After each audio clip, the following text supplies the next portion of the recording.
Welcome to my channel. Today's story is a journey of secrets, transformation, and a side of myself. I still remember the exact moment my world shifted, though at the time I didn't know it would. I had been rummaging through the back of my closet for a shirt I thought was mine when I heard the soft creak of my mother's footsteps behind me. She didn't shout. She didn't accuse. Her voice was calm but carried a gravity that made my chest tighten. "We need to talk." The words felt ordinary, but in that small kitchen, with the fading afternoon light slanting across the counter, they hung like a verdict. It started with a simple question. Had I been experimenting with clothes I wasn't supposed to touch? I froze, words sticking to the back of my throat. I wanted to deny it, to make it all seem silly, but her gaze wasn't one that could be fooled easily. She was patient, but I could see the understanding beneath it, the recognition of something I hadn't fully admitted to myself yet. In that moment, I realized I had been carrying a secret not because it was shameful, but because I didn't yet understand it. Her proposal, or command, as it felt to my stubborn, adolescent self, was unexpected. She said that for a period of time, I would live in a way that forced me to confront this part of myself. I would dress as a girl, fully and completely, under her guidance. It wasn't framed as punishment or reward, but as a form of accountability, an experiment in empathy and self-exploration. I wanted to argue, to resist, but every objection dissolved under the weight of her calm insistence. The strange thing was that even as panic bubbled in my chest, there was a flicker of curiosity I hadn't dared to acknowledge until now. The first day was the hardest. Sitting on my bed, pulling on unfamiliar fabrics, I felt like an imposter in my own skin. Every movement was self-conscious, every reflection in the mirror a silent critique. But somewhere beneath the anxiety, beneath the awkwardness and the fear of judgment, I began to notice subtle shifts in myself. How I carried my weight, how my voice unconsciously softened, how my thoughts wandered into corners I had previously ignored. Each gesture, each forced habit, began to feel like a small lesson in understanding another facet of humanity, my own included. By evening, I was exhausted but reflective. My mother watched quietly as I prepared for bed, her presence a mixture of scrutiny and support. She didn't insist I speak, but her eyes invited honesty. I realized I wasn't just trying on clothing. I was trying on identity, testing boundaries I had never approached with such deliberate attention.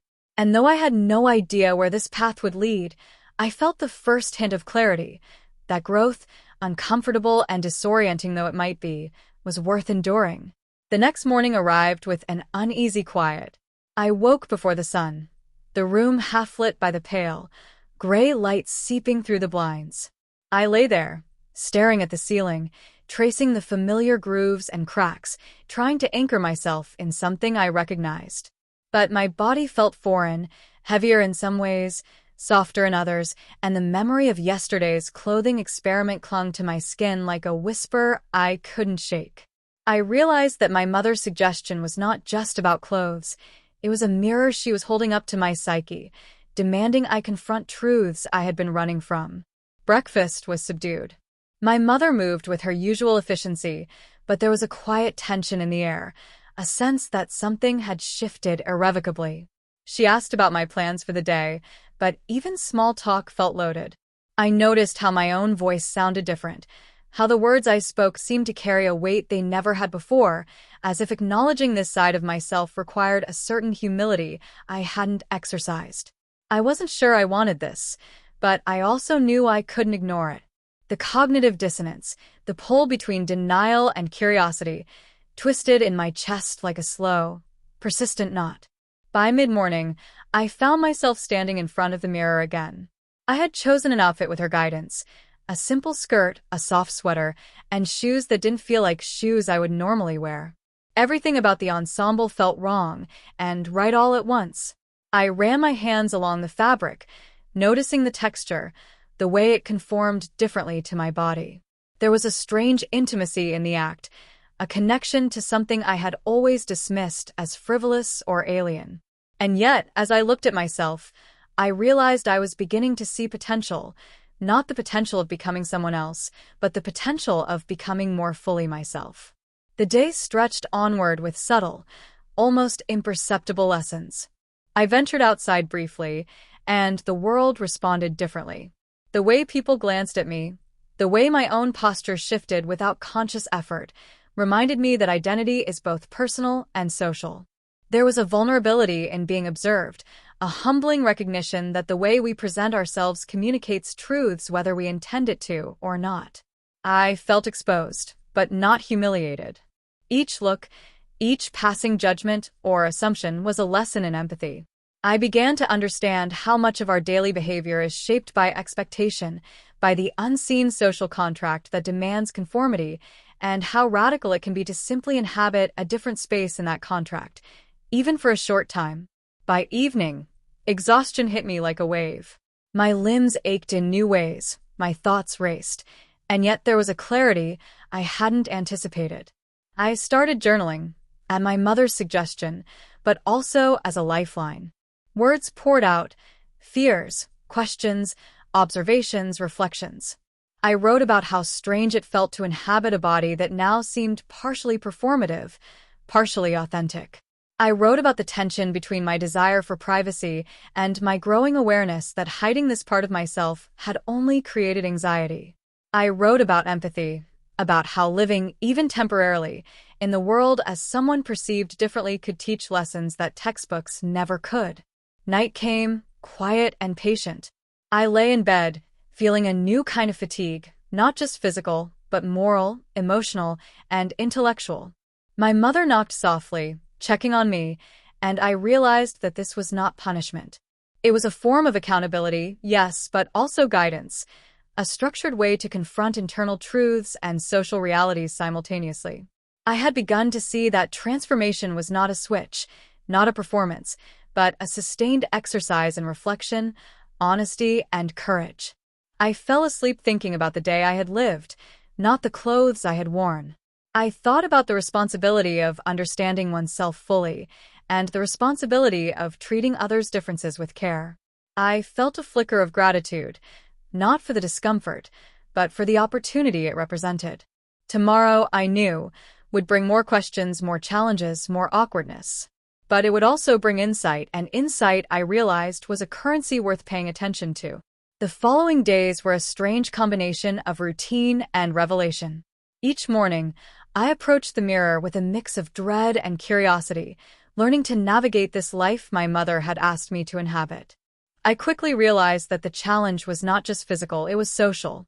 The way I carried myself, the subtle movements I had never noticed before, the tone of my voice, the cadence of my speech, all these tiny signals conveyed messages I had never considered. At school, even mundane interactions carried weight. A glance from a friend, a passing remark, a misread gesture, it all felt magnified, charged with layers of meaning I was only beginning to understand. I began to notice the small, almost invisible ways that people adapt to each other, how society silently enforces conformity and punishes deviation. In one class, I realized mid-sentence that the way I was holding my notebook, the angle of my hands, the rhythm of my words, all subtly marked me as different. Some peers didn't seem to notice. Others glanced briefly, as if trying to reconcile something they couldn't quite name. I felt exposed in a way that was neither humiliating nor celebratory, just revealing. It struck me that every day, everyone navigates similar micro-adjustments, hiding aspects of themselves to meet expectations, fearing judgment or misunderstanding. I had thought my difference was monumental, but I began to see it as part of a broader human experience, the universal balancing act between authenticity and acceptance. At home, the dynamic with my mother deepened in unexpected ways. Our conversations became exercises in honesty, not accusation. She asked me what I had felt during the day, what moments had been uncomfortable, what had surprised me. I realized that through these questions, she was teaching me empathy, not just for others but for myself. I learned to articulate the feelings I had long ignored: vulnerability, uncertainty, fleeting pride, shame that wasn't deserved but self-imposed. These discussions were never lectures. They were invitations to introspection, ways to map my inner landscape, to confront fears and assumptions. One afternoon, a small but profound event shifted something inside me. I had gone to a cafe near the school, trying to navigate the world beyond home and classroom. Ordering coffee, I noticed the barista's expression, neutral, polite, but with a micro-curiosity that made me self-conscious. For a moment, I imagined judgment, criticism, or ridicule. And yet, nothing happened. The world kept moving, indifferent, and yet sensitive in ways I hadn't expected. I realized that much of my fear had been internal, projected outward from my own uncertainty. The external world was less threatening than my imagination. The real challenge was how I chose to inhabit myself within it. That realization, subtle as it was, felt like the first step toward self-possession. My friendships became a mirror for this transformation. Some friends were curious, some awkward, some hesitant. Conversations that once flowed easily now required nuance. I found myself explaining, not defending, not performing, but clarifying. I saw how fragile assumptions can be, how quickly social bonds can adjust when met with honesty rather than fear. And in return, I felt a quiet empowerment, a sense that being truthful, even in discomfort, could cultivate understanding. I was learning that identity is both personal and relational, a negotiation between who we are and how we are perceived. The moral lessons were not always straightforward. I stumbled, misjudged moments, acted impulsively, felt embarrassment, guilt, and regret.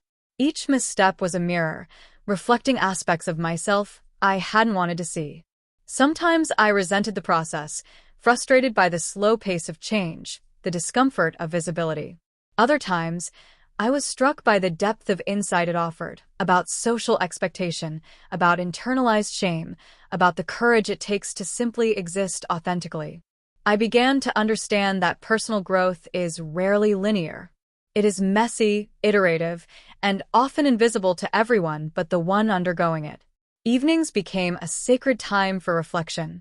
I would sit with my journal, replay the day's interactions, interrogate my feelings, and trace the invisible lines between perception, expectation, and reality.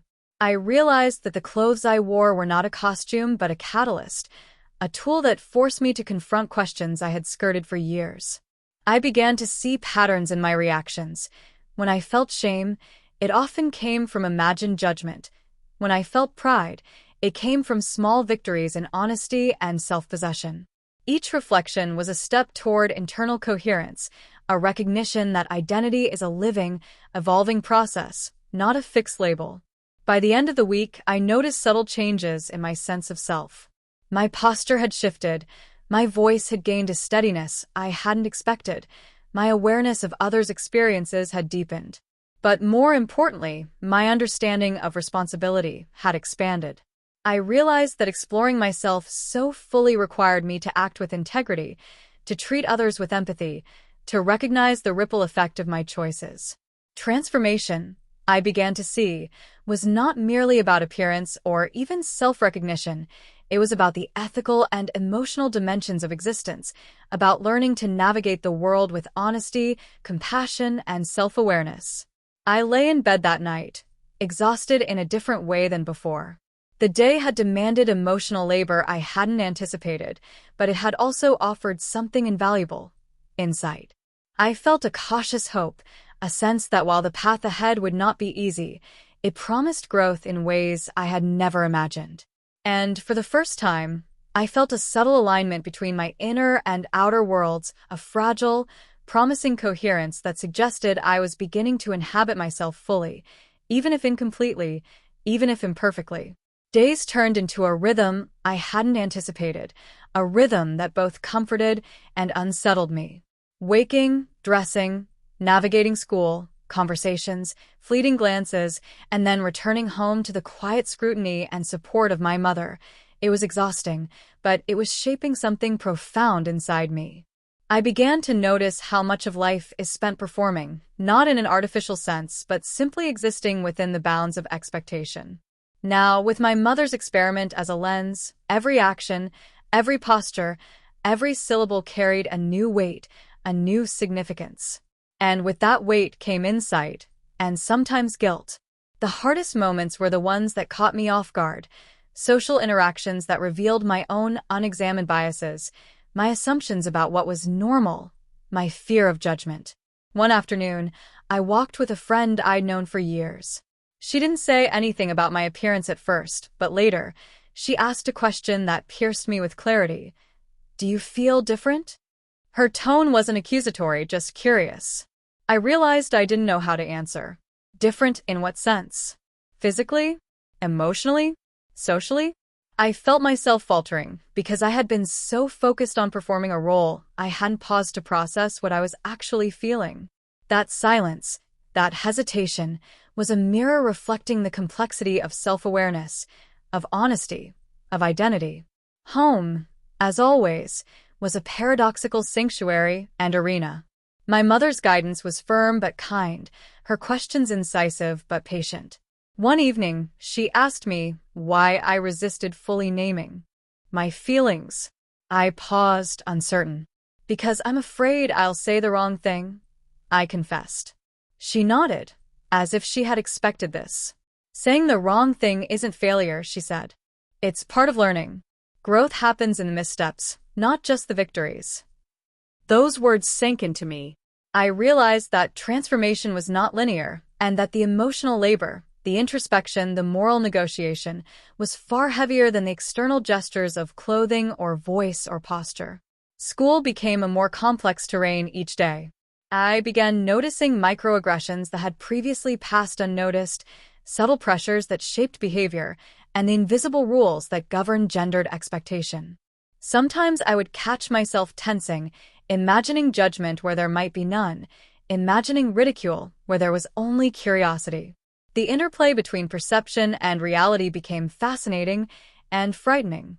I understood, with growing clarity, that internalized shame often masquerades as caution, that fear is a teacher in its own right, and that self-knowledge requires confronting both imagination and observation. One of the most challenging lessons came unexpectedly in a group project. I had been paired with classmates who were polite but oblivious to the undercurrents of social negotiation I was navigating. Their casual jokes, their unconscious assumptions, pierced me with subtle discomfort. At first, I reacted with withdrawal, retreating into silence, wishing I could erase the differences that marked me as other. But then I realized I had a choice: to continue hiding, to accept the discomfort silently, or to engage with integrity and clarity. Tentatively, I spoke up, explaining my perspective not as a demand for understanding but as a statement of honesty.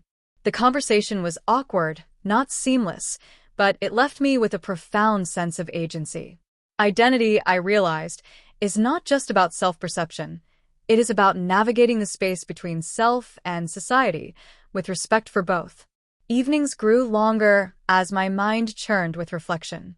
I started journaling more intentionally, not merely recording events, but analyzing them. I explored moments of discomfort, dissected my responses, traced the origins of fear, and acknowledged the subtle triumphs. I asked myself questions I had never dared before. Why do I fear judgment so intensely? Why does validation matter so much? What assumptions about masculinity and femininity have I internalized without questioning? And, crucially, how do these assumptions affect my interactions, my empathy, my moral compass? The act of writing became a kind of meditation, a methodical way to confront the dissonance between who I had been and who I might become. Physical transformation, while secondary, continued to influence my inner life. I became attuned to the rhythms of my body, the way certain postures felt unfamiliar or awkward, the way movements I had once taken for granted now required thought. Each gesture, however small, became a lesson in presence, in awareness, in the subtle negotiation between identity and appearance. I noticed that my discomfort often originated not from the clothes themselves, but from the gaze I imagined in others, from the anxiety of social misalignment. And in moments of quiet, when I moved without thinking, when I allowed myself to inhabit the form fully, there was a curious sense of liberation, a taste of alignment between internal and external self. The moral dimensions of my journey weighed on me more heavily than I expected. I had been confronted with the ethical implications of honesty, responsibility, and empathy. Every choice, what to reveal, what to conceal, how to respond to curiosity or judgment, felt loaded with significance. I realized that my transformation, while deeply personal, had ripple effects. My interactions shaped perceptions, influenced responses, and offered lessons to those around me. The responsibility of self-awareness, of integrity, became tangible. Identity, I began to see, is never solitary. It is always relational, intertwined with the consciousness of others. By the end of the week, exhaustion had become a familiar companion, but so had reflection. I lay in bed, staring at the ceiling, considering the week's events, interactions, and insights. I understood, with a clarity I hadn't possessed before, that transformation was not merely an experiment in appearance. It was an ethical, emotional, and cognitive exercise. It demanded patience, humility, courage, and honesty. And in that quiet, lingering stillness before sleep, I felt a nascent sense of coherence, a fragile but growing understanding that who I was becoming was not less than or other, but an expansion of who I had always been, an invitation to inhabit myself more fully, empathetically, and authentically. The following weeks felt like walking a tightrope suspended between my inner world and the outside one. Each day offered subtle challenges I hadn't anticipated. School had become a theater of observation, hallways buzzing with the low hum of expectation, conversations layered with assumptions I had no way to control. I noticed how easily people categorized others, how swiftly perception colored interaction. A glance, a whisper, a careless joke, it all carried weight, sometimes invisible, sometimes unmistakable. And yet, in these microcosms of social expectation, I also discovered unexpected kindnesses, moments of genuine curiosity, and glimmers of understanding that reminded me that empathy, however rare, could exist even in the most rigid systems. Home became both refuge and crucible. My mother maintained her calm, steady guidance, but I could sense her attentiveness sharpening.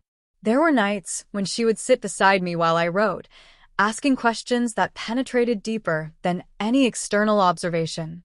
"What are you learning about fear?" she asked one evening. I paused, pen hovering. "That most of it isn't from people," I admitted slowly. "It's from what I imagine they're thinking." She nodded, as if she had expected this answer. "Exactly," she said. "Most of our anxiety is projected. The challenge is learning to inhabit ourselves fully despite it."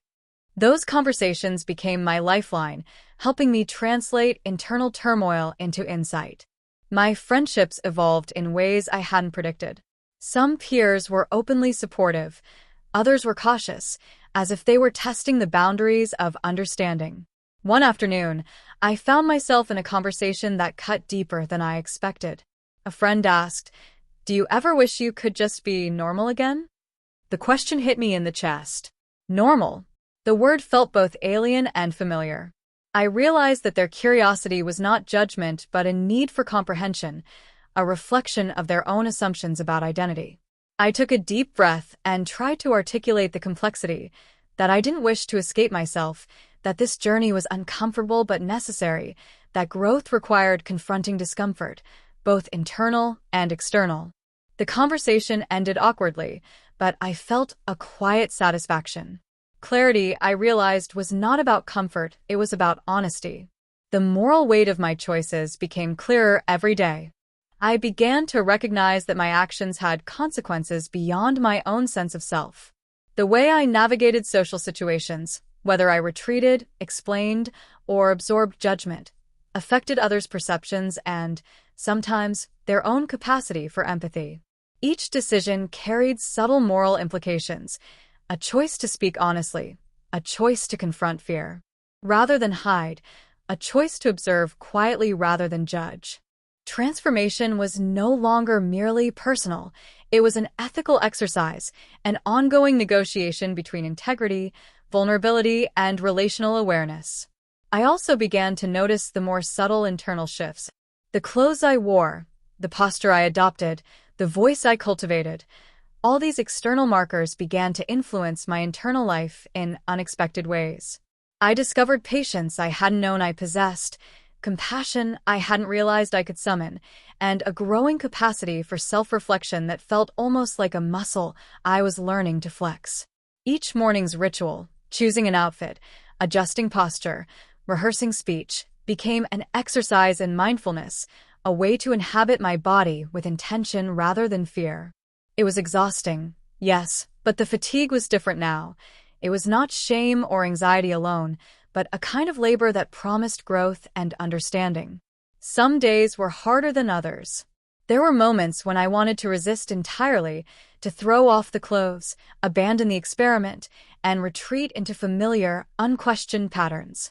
Those impulses were strongest when social friction intensified, whispered remarks in class, glances I misread as judgment, the constant self-monitoring that drained mental energy.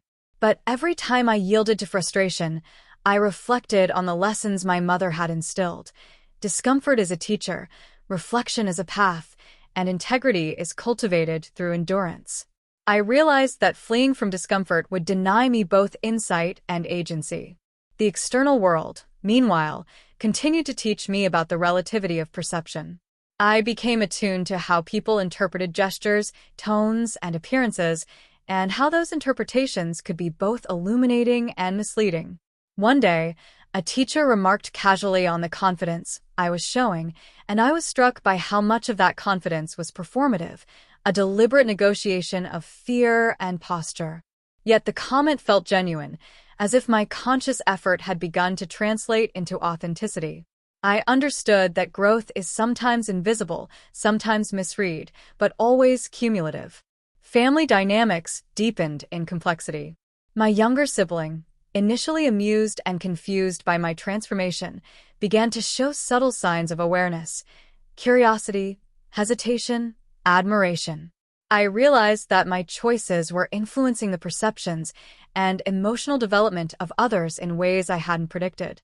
Even small acts, helping with chores while dressed, participating in family routines, took on new meaning. I understood that identity is relational, that selfhood is both personal and social, and that ethical responsibility extends to those affected by our self-expression. By night, I would collapse into reflection. Journaling became more analytical, more introspective, a dialogue with myself, rather than a record of events. I explored the tension between internal and external identity, the interplay of fear and courage, and the moral stakes of honesty. I questioned why social conformity had such a gravitational pull, why visibility was so threatening, why empathy was so fragile. And through this sustained reflection, I began to cultivate a sense of coherence, however fragile, a recognition that identity is iterative, relational, ethical, and profoundly human. I noticed subtle transformations in my emotional landscape. Moments that had previously triggered panic or shame now prompted curiosity or careful observation. I felt gratitude for challenges, recognition for insight, and a growing compassion for myself and others. Even when interactions were uncomfortable, even when judgment or misunderstanding arose, I began to approach them with awareness, reflection, and intentional response rather than instinctive fear. Transformation, I realized, was as much about how I perceived the world as how the world perceived me. By the end of this period, I had developed a rhythm, a flow, a growing sense of ethical and emotional awareness that framed my daily life. The external markers of transformation, clothing, posture, voice, remained tools, but the real work was internal: attention to feeling, reflection on morality, cultivation of empathy, and acceptance of uncertainty. I was learning to inhabit myself fully, in ways that were uncomfortable, illuminating, and profoundly human. And as I lay in bed at night, exhausted but awake in mind and heart, I realized that this journey was not temporary or performative. It was the beginning of a sustained evolution, one that demanded honesty, courage, and deliberate engagement with both self and society. The weeks that followed brought a subtle shift in intensity. The initial novelty of transformation had faded, replaced by a weightier awareness of responsibility, perception, and consequence. Every day carried the same elements: dressing, navigating interactions, observing reactions. But now each act seemed imbued with layers I had only glimpsed before. I began to notice the way assumptions solidify without notice, how classmates unconsciously categorize, how even my closest friends measure comfort, how family observes in silence and reacts in subtle, careful ways. It was exhausting, in the way that profound self-exploration always is, and it forced me to confront the boundaries of patience, empathy, and integrity. One day at school, I found myself confronted with a situation that crystallized the tension I had been feeling. A group project meeting escalated unexpectedly. A peer made an offhand comment, something about trying too hard to be different, and the words, though casual, hit a nerve I hadn't known I had exposed so widely. My heart raced, my thoughts scattered. I had the option to retreat, to ignore, to pretend the words didn't sting, but something inside me insisted on acknowledgement. I spoke, carefully, explaining not defensively but honestly what I was experiencing. The conversation was tense, awkward, and far from perfect, but in that moment, I realized the power of deliberate honesty. My voice, once shaky and hesitant, carried weight simply because it was rooted in reflection and truth. At home, the dynamic with my mother grew even more nuanced. She no longer offered guidance in obvious ways. Instead, she created space for me to wrestle with my own judgments, fears, and missteps. One night, she asked me to reflect aloud. Where did you feel yourself shrink today? Where did you stand tall? The question stopped me cold. I had spent so much energy negotiating external perception that I hadn't paused to measure internal growth. Speaking honestly, I admitted moments of shrinking, when I feared judgment, when I silenced curiosity, when I felt the weight of assumed failure. I also acknowledged moments of standing tall, when I spoke my truth, when I allowed empathy to guide my actions, when I recognized subtle growth in myself. That exercise, though brief, illuminated the slow but persistent transformation I was undergoing. Peer interactions continued to provide both challenge and insight. I became acutely aware of microdynamics, how body language communicates beyond words, how tone implies intention, how assumptions shape perception. One particularly memorable afternoon involved a casual conversation during lunch. A peer, genuinely curious but tentative, asked, "Do you ever feel trapped in this experiment?" The question, simple as it seemed, reverberated through me. Trapped. The word conjured fear, discomfort, and resistance. And yet, as I considered it, I realized I wasn't trapped. I was engaged. I was participating in a deliberate confrontation with identity, perception, and morality. The discomfort, then, was not confinement but a tool, a mechanism for learning and growth. Family observation remained a constant undercurrent. My younger siblings' initial amusement had evolved into tentative acceptance, sometimes curiosity, sometimes caution. Their subtle questions and quiet attentiveness reminded me that my choices had consequences beyond myself. I began to notice patterns, the small ways my presence challenged preconceptions, the silent lessons in empathy and understanding that unfolded simply because I existed differently. Even mundane acts, helping with chores, participating in conversation, navigating disagreements, took on new significance. Identity, I realized, is never solitary. Selfhood exists in conversation with others, and ethical responsibility extends to the people our lives touch, even in ways we might not immediately perceive. I also confronted internal ethical dilemmas that had been simmering beneath the surface. There were moments when I felt compelled to retreat into denial, to rationalize avoidance, to abandon the discomfort entirely. Each time, reflection revealed the cost: denying growth, evading honesty, and weakening empathy. Conversely, moments of intentional engagement, even small ones, yielded insight, moral clarity, and the quiet satisfaction of integrity. I began to understand that transformation is not simply about external markers or identity labels. It is about cultivating the courage to inhabit oneself fully, ethically and empathetically, even when doing so provokes fear, misunderstanding, or resistance. The physical aspects of transformation, posture, voice, attire, continued to influence internal experience in profound ways. I noticed that the smallest adjustments could alter perception and, more importantly, self-perception. Standing a little taller, speaking with deliberation, or choosing garments that reflected my evolving identity created a feedback loop. External alignment reinforced internal coherence. The sensation was subtle, almost imperceptible at first, but over weeks, it accumulated into a tangible sense of agency. My body, once a source of uncertainty, became a conduit for reflection, learning, and ethical engagement. One evening, after a particularly challenging day, I experienced a moment of profound introspection.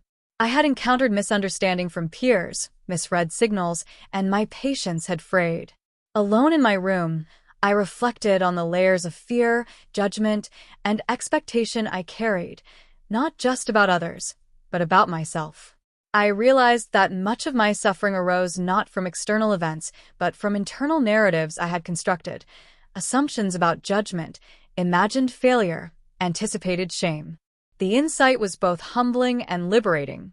Growth, I saw, required confronting not only society but the self, and often the more daunting challenge was dismantling internalized narratives rather than negotiating external reality. Sleep that night brought a strange sense of reconciliation.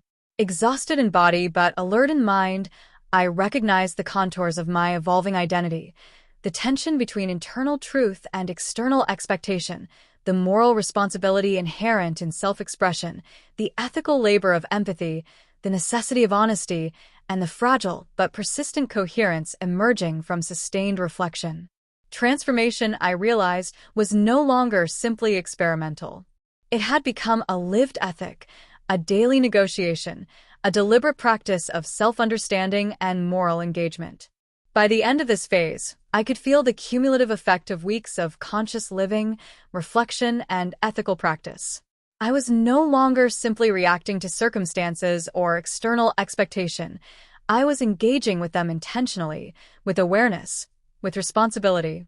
I was learning to inhabit myself fully, not perfectly, but ethically and authentically. And as I lay in bed, exhausted yet contemplative, I felt something I had not known before, a profound sense of alignment, not between who I was perceived to be and who I wanted to be, but between my internal conscience, my emotional awareness, and the deliberate way I navigated the world. I remember the morning differently than I do the others, as if the light itself carried a quiet significance I hadn't noticed before. It wasn't the sun, or the absence of it, but the way the air felt, the weight of time pressing gently yet insistently against my consciousness. I woke with the strange sensation that something had shifted overnight, not in the obvious way of clothes or posture, but in the subtle, unspoken alignment between my mind and my body, between perception and understanding. There was no fanfare, no sudden revelation, just a sense of quiet continuity, as though the work I had been doing, the reflection, the moral and emotional labor, had begun to crystallize into a coherent sense of self. I dressed carefully that morning, as I had for weeks, but the act felt different. I no longer thought of it as an experiment or a performance, dictated by my mother's instructions. The clothes were no longer a cage or a test, they were a medium, a vehicle for inhabiting myself intentionally. Each motion, the smoothing of fabric across my shoulders, the adjustment of a skirt, the subtle modulation of my voice, was conscious yet not anxious. There was a sense of rhythm, of continuity between internal thought and external action that I hadn't known before. For the first time, I felt the possibility of coherence, of alignment between who I felt I was and who I presented to the world. The journey to this point had been far from linear. I thought of the early days, the fear, the awkwardness, the self-conscious glances, the imagined judgments that never materialized. I remembered the small, sometimes humiliating moments, tripping over a hem, mispronouncing a word, hesitating in front of a mirror. At the time, those moments had felt like failures, as if they marked the limits of my capacity to inhabit this new space. And yet, in reflection, I realized they were lessons, microcosms of the larger moral and psychological work I had been undertaking. Each misstep had forced me to confront impatience, insecurity, and shame. Each discomfort had demanded reflection, honesty, and empathy. I understood now that growth is often invisible in the moment, accumulating quietly until it manifests as understanding, coherence, and agency. School that day was unremarkable on the surface. Hallways buzzed with familiar chatter, classrooms hummed with a low undertone of conversation. But for me, every interaction carried a subtle resonance. I noticed microexpressions, fleeting glances, and gestures that I once might have misread or dismissed. I realized that I had become attuned not merely to how I was perceived, but to the emotional and ethical dimensions of perception itself. I was beginning to understand the delicate interplay between identity, expectation, and relational ethics, the ways in which honesty, integrity, and empathy shape human interaction in ways both subtle and profound. A moment during lunch crystallized something I had been learning incrementally over weeks. I sat with two friends, both of whom had been supportive yet tentative in their engagement with my transformation. A casual comment sparked an honest conversation. One friend said, "I can see how much effort this takes. You don't have to say anything. I can tell." The recognition hit me harder than I expected. It wasn't praise. It wasn't judgment. It was understanding. They saw the labor behind the appearances, the ethical work behind the gestures, the cognitive and emotional effort embedded in every interaction. And in that recognition, I felt a deep, almost vertiginous affirmation that the process I had endured, the awkwardness, the uncertainty, the internal moral wrestling, was real, tangible, and consequential. Home, as always, remained a crucible for reflection and moral clarity. My mother had shifted her approach subtly, moving from instruction and oversight to quiet observation, punctuated by probing questions that invited self-examination. One evening, as I recounted the day's events, she asked, "What did you learn about integrity today?" I paused, and the question forced me to consider not just what I had done, but how I had approached each interaction, each hesitation, each choice. I realized that integrity is not a single act but a pattern, an accumulation of small decisions, each weighed with awareness, each enacted with care. It is the decision to act honestly even when no one is watching, to confront discomfort rather than avoid it, and to recognize the impact of one's presence on others, however subtle. I began to see patterns emerging in my own thinking. Fear and anxiety often originated not in reality but in expectation, in assumptions about judgment that were rarely realized. Embarrassment, once pervasive, had lessened, replaced by a reflective awareness that missteps are part of learning, and that self-compassion is as crucial as self-examination. I understood that my early reluctance to inhabit this identity fully was not cowardice, but a natural negotiation of uncertainty and risk, and that the courage I had cultivated was not an innate trait, but the product of sustained, conscious effort. Friendships deepened as a result. I noticed that some friends had begun to engage with me differently, not out of obligation, but because I had invited honesty into interactions that had previously been superficial. Conversations became layered, nuanced, and reflective.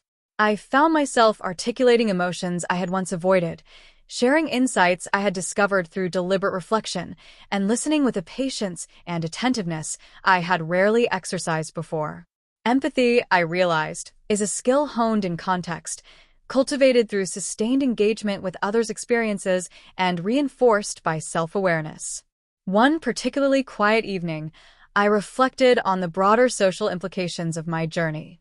I had spent weeks navigating perception, expectation, and moral responsibility, and in doing so, I had gained insight not only into my own identity, but into the subtle workings of society itself.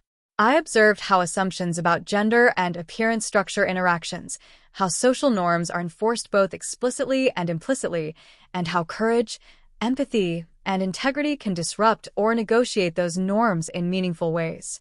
I realized that identity is never solely personal. It is relational, ethical, and deeply embedded in the social fabric. The psychological dimension of my transformation became increasingly apparent.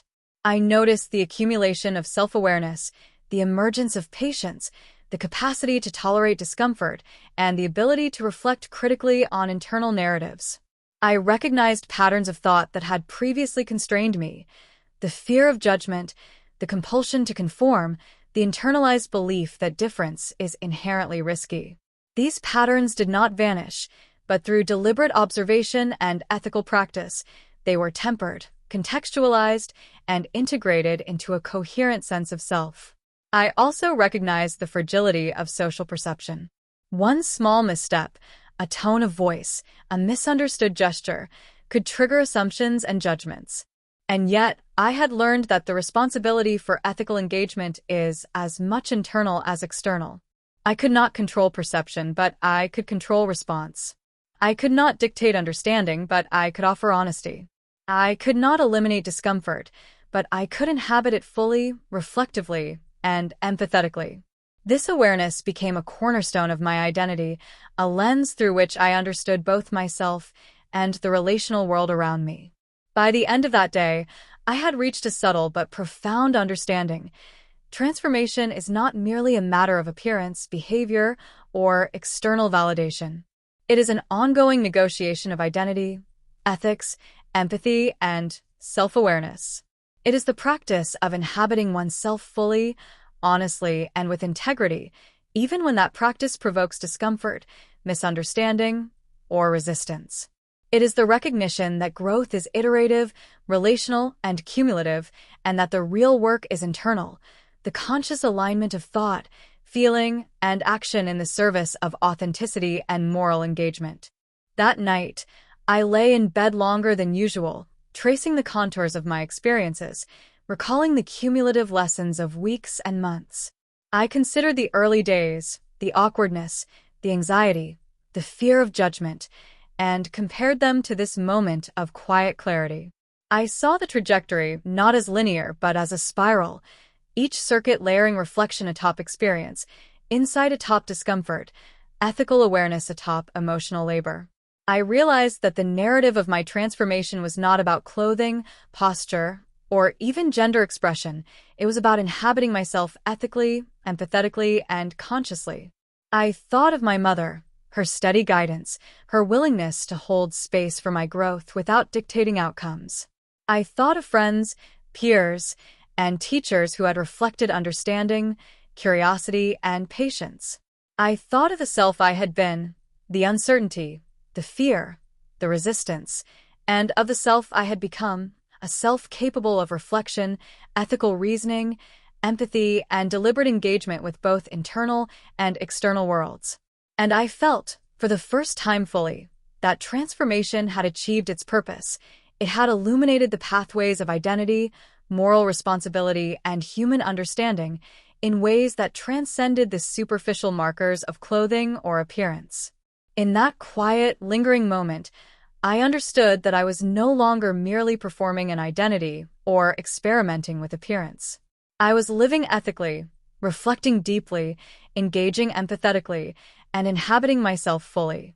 Transformation, I realized, is not an event but a practice, a continuous negotiation of self, society, and conscience. It is the willingness to confront discomfort, to embrace reflection, to act with integrity, and to cultivate understanding for oneself and others.